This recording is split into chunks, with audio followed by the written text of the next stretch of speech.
Mga kapatid, wagi ng ginto ang ating Pinay tennis star na si Alex Iyala sa Southeast Asian Games sa Thailand.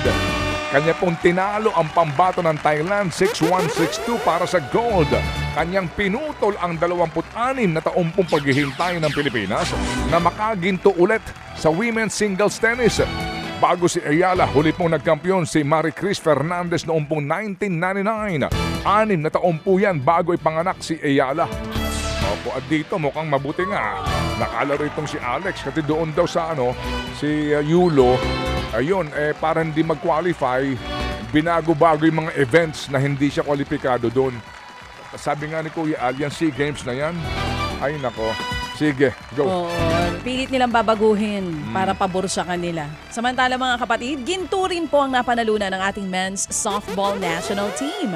Nabawi ng kupunan ng titulo matapos talunin ng Singapore sa finals 3-0. Nagpakitang gilas po ang 20 anyos na pitcher na si Jahan Scoro matapos pong i-strike out ang 17 batters ng kalaban. Ito na ang ikasyam na ginto ng bansa sa event at una mula naman noong taong 2015. Nadepensahan po naman ni Michael Ver Kumaling ang kanyang ginto sa modern pentathlon men's triathlete event. Nagtala ng oras na 14 minutes and 10.17 seconds si Kumaling para po sa gold. Sumabak sa swimming, running at shooting ang manlalaro po ng triathlete. Yun. Triathlete. Triathlete. Tama ba? Triathlete. Okay, basta yun. Nakuha po naman ng mga pambato ng Indonesia ang silver at bronze medals. Samantala sa ibang balita, pasok na po sa finals ang Gilas Pilipinas Men. Eto na yung kinukwento ni Manong Ted. Matapos pong malusutan ng Indonesia, final score 71-68. Gaya ng mga naunang laban, malamig ang naging simula ng mga Pinoy. Naku po, pagpasok ng second half, saka kumana ang Gilas para makabuo ng double digit na lamang at kalaunay nakuha ang panalo. Nagtala po ng 16 puntos si 30 Ravenna para pangunahan ng bansa. Ngayong Biyernes gaganapin ang gold medal match. I think it's happening tonight at 8 o'clock. Yan pong aking nabalitaan.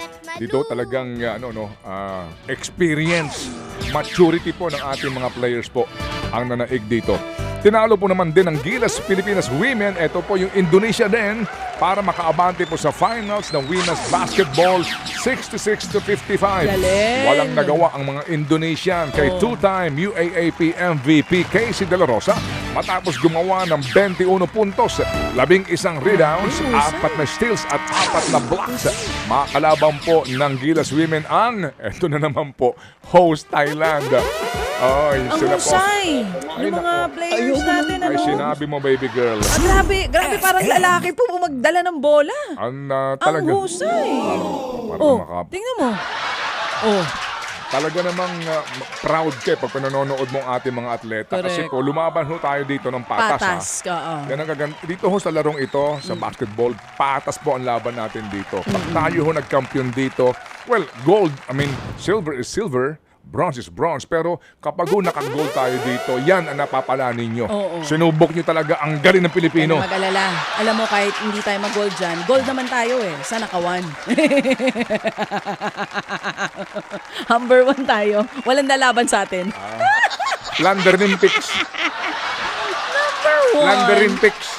Number 1. Sino ating contingent? Amen!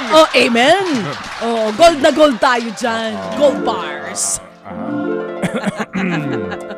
Mga kapatid, brothers and sisters, saan ka pa? Dito na tayo sa totoo.